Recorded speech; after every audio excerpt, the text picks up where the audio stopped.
In today's video we're going to show you how to associate and disassociate a device from Iperius One. First, go to Iperius One and sign in using the credentials sent to you by email. Once you're in Iperius One, download the agent so you can install it on all the devices you want to manage. You can generate either the setup file or the MSI package if you need to deploy it in bulk across multiple devices. Once it's generated, download the setup file and run it.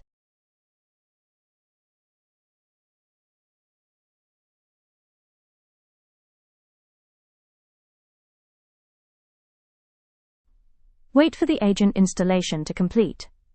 This may take a few minutes. Once the agent installation is complete, the device will appear in Iperius One. You can remove or add a device from the Iperius One license at any time. Just go to Devices and open its drop-down menu. This operation removes the device from the Iperius One license, freeing up one slot. However, the computer will still remain in the Iperius Remote address book. If you also want to remove it from the address book, go to the Overview section and click this option. Removing a device from One does not physically uninstall Iperius One from the device. It only frees up a module slot from the One license. To completely uninstall Iperius One from the device, you must follow the standard Windows procedure for uninstalling a program.